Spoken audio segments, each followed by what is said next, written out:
Our conversation continues with the Deputy Secretary General of Narc-Kenya, Asha Bashir, advocate as well. Asha, we had this conversation last year, and we even had members of Parliament here, the chairman of the Defence and Foreign Relations Committee and others, and we asked, at the point last year when the military was deployed to assist in security operations in the north, that was done before parliamentary approval, and then they went to inform Parliament thereafter. We have seen it, a repeat of the same. A gazette notice is issued, and then Parliament is informed. What does the law say about deployment of Kenya Defence Forces in country?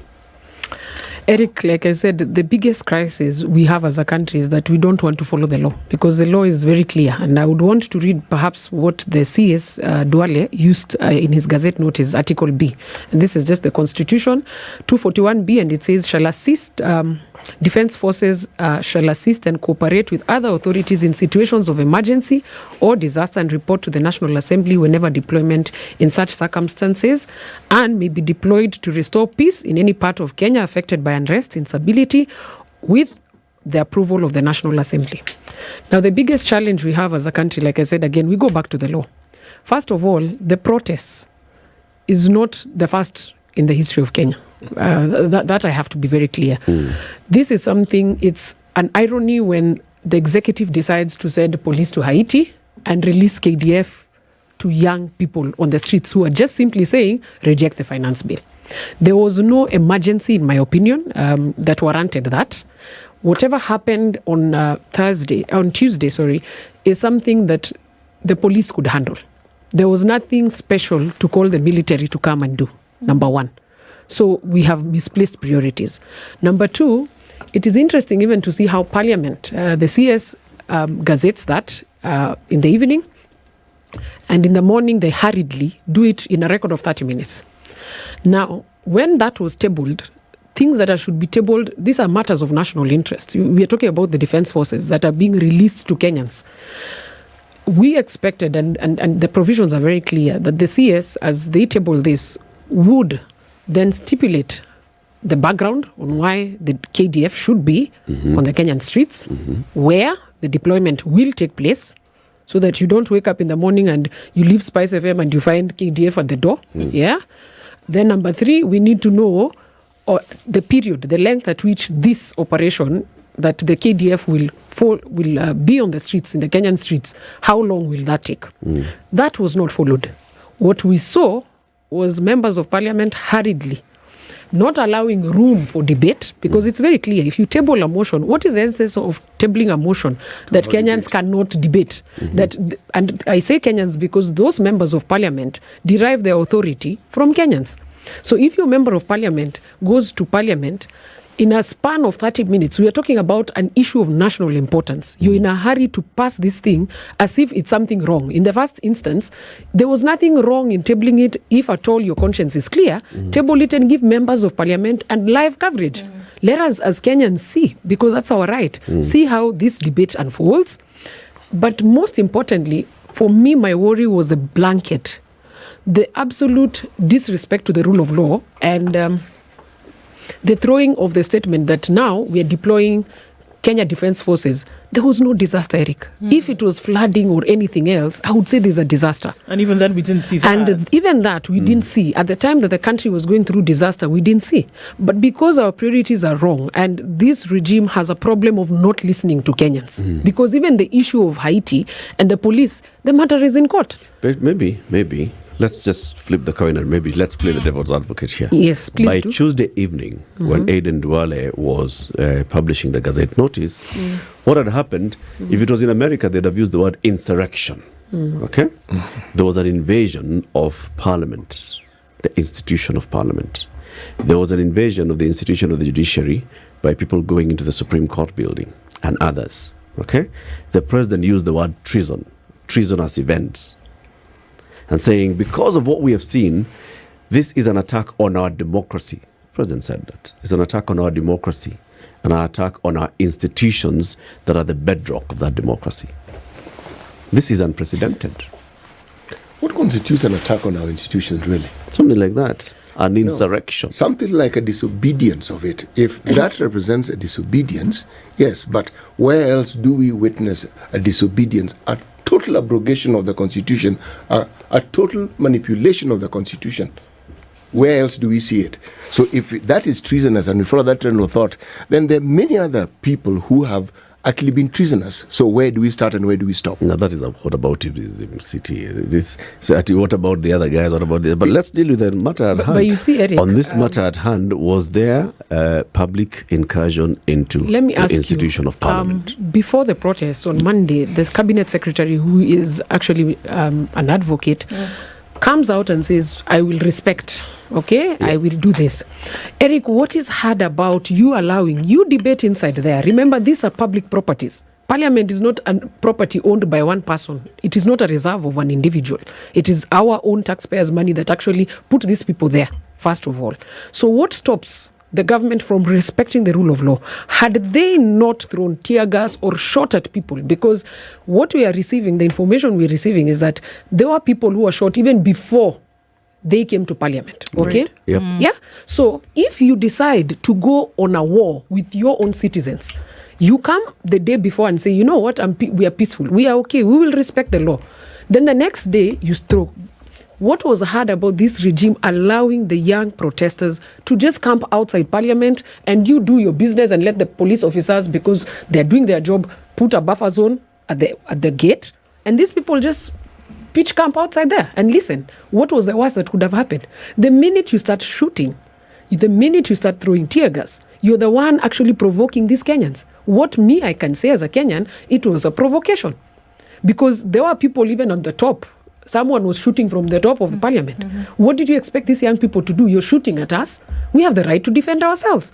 So the mayhem was caused by failure of the government respecting the Constitution. Okay. Allow these people to do their peaceful protests. If you don't interfere, you saw it even on Tuesday, the other week. So police out of control.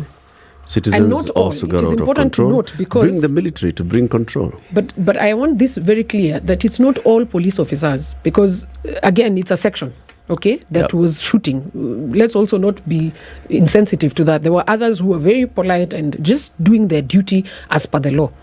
But at what instance do you call the KDF to come and exactly do what? Because by the time this was happening, everything was now coming to a standstill. People were dead on the streets. Bodies were lying outside Parliament. It was a very sad situation.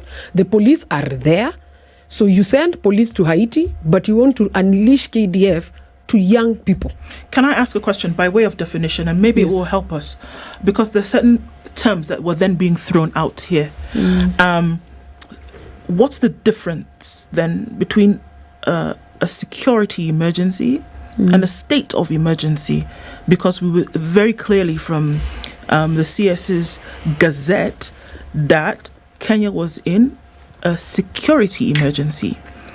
And that is what then warranted that KDF would then be deployed to buffer the security situation. What does that mean in terms of definition? Because the state of emergency, from what we understand, means that then the president can then allow certain things. There would be emergency funds released, there would be deployment of 1, 2, 3. But in this case, those words were not used. What does it mean? You know, it's interesting. Like I said, for me, this is just an interesting event, because you cannot say it's a security emergency. And because if it was a state of emergency, you actually put it correct, that there's a whole kitty, there's a whole government infrastructure deployed. It's not only the military. And a state of emergency is allowed by Parliament. Yes, it's allowed by Parliament, and it's multi-sectorial. You know, you don't just wake up and pick Eric and say, you know, KDF now, you go and do this. Number two, what was the security emergency about? Because security emergency, I'm assuming, should be a situation that is a threat to the entire nation. Okay, these are protesters who are bitter that you're not listening to them, that you're sending police officers to come and shoot at young people, that you're actually disrupting their peaceful protest. And then the second question is, this protest happened last week. Why was there no issue of incidences of this until at the time we said we're not going to allow, we will now continue with the rage, the 7-day rage? Why was it that last week it was peaceful? Because the police minded their business. What they were supposed to do under the law was protect and ensure that there is, order in that. So the minute the CS claims it's an security emergency, what was the emergency all about? Because there were dead bodies all over. Remember, these young protesters don't have guns. You know, I'm assuming you will call a security emergency if these two forces had weapons. And now it's a Kosovo, you know. They are shooting, these guys are shooting. If you redeploy KDF and say you want to save, it's okay. But you're shooting people who are unarmed. And cannot defend themselves. And cannot, you're carrying a gun for crying out loud. And these people don't have guns. They don't even have stones, the way people used to allege Kitambo, we throw stones. There were no stones. These are young people who just came and you're shooting at them. Then you declare that an emergency. It is actually us, the young people of Kenya, who feel we are not safe. It is us who need that protection from KDF. It is not the state. Because that institution that he claims to protect, and it was actually sad because the head of state stood and spoke about the incident on the first day with no remorse on the people who died. Okay? But instead was more of threats and saying, oh, the military, oh, security personnel. For us, a security emergency happens if there is a combative mood and where people are armed. We are releasing weapons, you're releasing weapons, I'm shooting, you're doing this, you're doing this. If you ask for backup, that's okay. But who are you fighting? That's a good question. Now, here we are, and I think situations like this always present themselves with an opportunity for education. Yes. Now, when we did see the Gazette, there was all kinds of things running around that. What should have come first? Should a message have been sent to Parliament? It should have been gazetted. When you ask for this to happen, then does Parliament need to say which came before the other, and how is that actually supposed to work? Now, like I said, this whole thing is interesting because in the first place, my opinion is, and still is, there was no need for the KDF. There was no emergency there, first of all. But second, the rule of law is very clear that you want to deploy these people, you will have to go through Parliament, okay? Once Parliament approves is when you gazette. You don't go backwards, you don't gazette number first. one. Number two is that even when you take that to Parliament, there are two things that happen. You must inform, as you do the motion, where are you deploying these people? Is it the whole country, including our small villages and wards where we come from, or is it specific areas?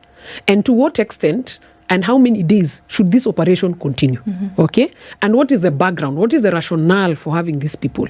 And then after you deploy, again, the CS must come back and report to the same National Assembly on the status.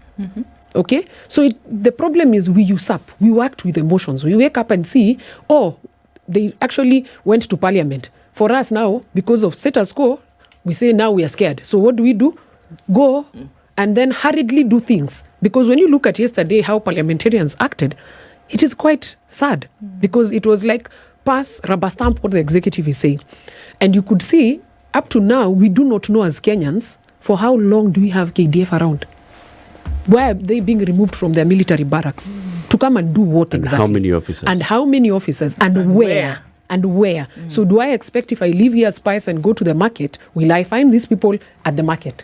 You know, those are now the pertinent questions. But because we don't want to follow the law, we are more of me, myself, and I. That's the reason why we are where we are. Because these Kenyans did not have to die in the first place had the government followed the law. And secondly, had they learned to listen. Because sovereign power lies with the people. But when you want to now usurp all the powers and say, because even when you look at it, even the statement on finances, it's quite a sham. Because you can't come and preach water and take wine. You tell us now we cut down expenditure, but you're actually having unconstitutional offices. Okay? So you not listening, you're actually playing the devil's advocate. Because what you're doing is giving us two versions. And that's the situation. And the saddest part to the head of state is that Kenyans are now at a point that they don't trust him. Because you say this, tomorrow you wake up, you say this.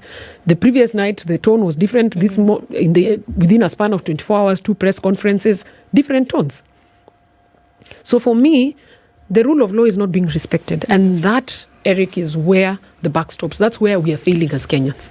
Do you mention something about not wasting this opportunity? The entire discussion that we've been having arises from our debts.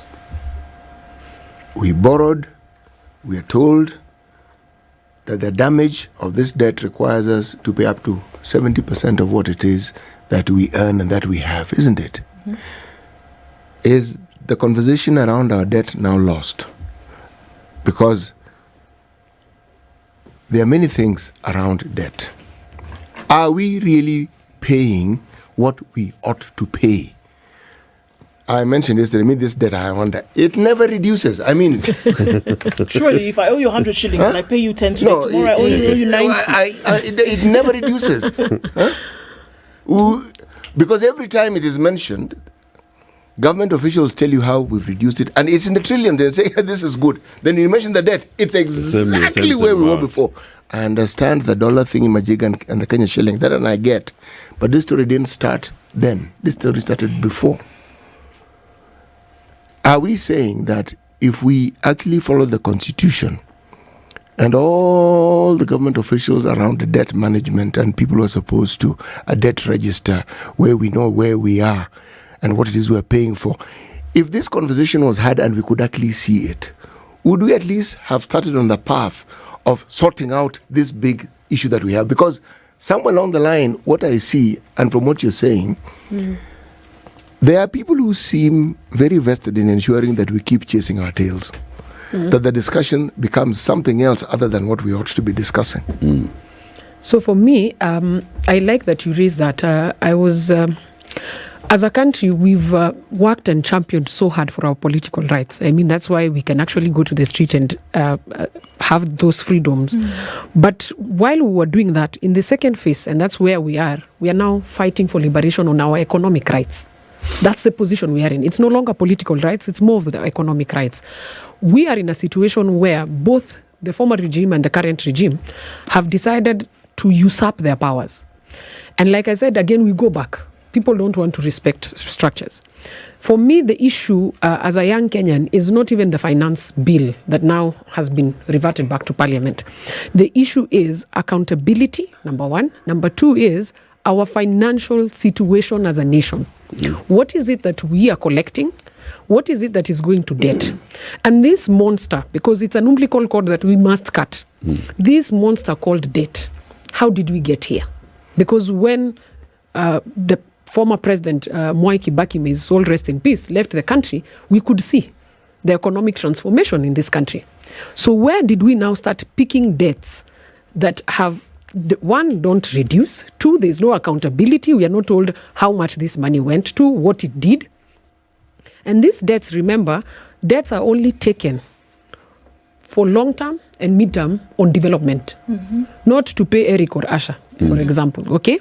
So first of all, we have an issue because this debt, we seem not to be told, and there's no accountability and openness on that matter. Like I said, we fought so hard for our political rights, but we forgot our economic rights because those are our rights. We need to know this money you're borrowing on our behalf. Remember, this debt as it is, not only will I pay as a young Kenyan, but generations to come after me will still be tied to it.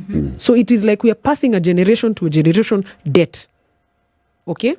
Now, the conversation for me, other than the bill, was fine. We are rejecting the bill. But we have a monster in the house, and the monster is debt. This debt, we need a public audit in terms of what did this money do? Number one, because in that, I am very sure, that's where now again we fail. Because in that, you'll find there is wastage of public resources. And in that wastage, there is a law. If I steal this constitution from your office, the law will catch up with me. So we have multi-sectoral agencies, from the asset recovery to anti-corruption, plus the courts, all this. It's a whole institution, So what we are simply saying is, can this debt issue be addressed once and for all? Can the ministers, finance minister and the government, which now is headed by the President William Ruto, come out and tell Kenyans, hii ndio deni, this is the amount, and this is the breakdown. Because what are you hiding? It's a debt we are paying. If we are paying, it is courtesy that you tell us where this money went to. And then now we do a forensic audit. If you say amount X went to, let's say, building Spice FM and office, then was that value correct? But isn't and where does the buck stop? And I think then for us to be able to make the connection, Asha, because folks were saying, okay, so why are we bringing the debt into it? Because, the money that a country will collect is revenue, right? We are saying that right now Kenya is taking almost 70% of that revenue And Over it is 70. It's over. over 70%. It's actually 89. of that revenue. Right? So for every 100 shillings, 89 89 goes to paying debt. So we're saying that 89 of that 100 shillings, 89 is going towards paying debt. Yes. And where we are getting this money from, essentially, is core components now of what the finance bill was proposing. That let's mop up a little bit from here. Let's levy another tax here and collect some more and collect some more. So that this money that we've collected, essentially we will take it and pay debt. And that's what Kenyans are paying for. But we're saying, like you said, if you build Spice FM, we should at least be able to see that Spice FM is standing somewhere and say that, okay, yes, that's where the money actually went. But the problem being here today is that we cannot see where development expenditure actually went. Over 10 trillion shillings over, specific amount of time. Where has that money gone? And are we essentially saying that this House of Parliament essentially has not done the due diligence when it comes to insisting that there be transparency and open communication as concerns all of these things? Tell people the truth. Have an up-to-date debt register. Have a forensic audit of the debt. And then recommend that those who are responsible for making these things happen and didn't do the right thing must be brought to book. Why can't we see things like this happening? Like I said, we are going back. People are not respecting the constitution. We have members of parliament who their interest is to come and serve one person, the president. So therefore, whether the regime does the right thing or wrong, tunasema hallelujah. That is the biggest problem we have. So they delegate the duties that we put them to do there, number one. Number two, the issue of debt. We have, when Moi left power, he left us with one pool of debt. Now we have several. You're pulled here, you're pulled here, you're pulled here, you're pulled here, including domestic debt. Domestic debt, actually, which is controlled by a few. Because when you look at the interest that is paid to these banks, it's almost $1 trillion on interest. So it shows you that there's a whole system. We are now being controlled by a certain crop of people who are less than 1%. And now the issue of debt. Had Parliament done its job, because this debt you borrow should appear somewhere. It should feature. Yes. Either in a budget, we should see it in the consolidated fund. And that money, the parliamentarians are able to take stock. If you tell me you've built Spice FM, a 1-bedroom, let's use it a house. If I build a 1-bedroom house and I say I've used 1 billion, does it make sense? So that's why the forensic audit comes up about. So the problem is we do not want to respect the law. And because it is me, myself, and I, mimi na tumbo yangu, and sorry to say that. So I will come, if Eric is the president and Eric tells me, turn left, I'll turn left. I'll not follow what I swore to protect and uphold. So what happens? You come, you don't even legislate, you don't even care. If you ask most of these members of parliament how much was allocated to what, or even leave alone even the budget issue. And it's sad. Ask them, there's a bill, you were in parliament when this act came into place. Didn't you see this and this? Why are we having amendments all the time to acts of parliament? And they don't even know. Majority, they are shocked. They ask you, which act? Some will tell you, I was not in parliament. But when you go and check the time the act came, yes, he was there or she was there. So that shows you, you're in to come, get your sitting allowance, be seen a bit talking on one aspect, then voila, you go. So you don't care about Kenyans, you don't care what is in the bill. And this debt monster, Eric, if we do not solve it, and we do not have a national conversation about the debt, what are we paying? How do we solve shetani it? Atuoni. How do we do that? Because you see, the debt has already been procured. Okay? Parliament has approved some of that debt. If we were to say that we're going back, where do we start? From where do we start? And I keep asking this question. So how can we commence this forensic audit? The best. What aspects of the law would we use? You see, like I said, again, we don't have a problem with the laws. In fact, I laugh when people think about mutilating this document, because I call it mutilation. It's implementation that is lacking. Now, this issue of debt, for me, is a national conversation, which we ought to have as a country. The government, we have rights as Kenyans that we can demand for an audit through courts, through even what we are doing now, the engagement with the head of state and parliament. This debt, for me, the best solution is actually to push both through courts and through even parliament, or even through what we now did with the finance bill, public pressure on the government, that it is time. This debt cuts across board. The way I feel the pinch is the way Eric will feel, the way any other Kenyan will feel. So let us have a discussion about it and put pressure that we need to actually release this debt and have a forensic audit.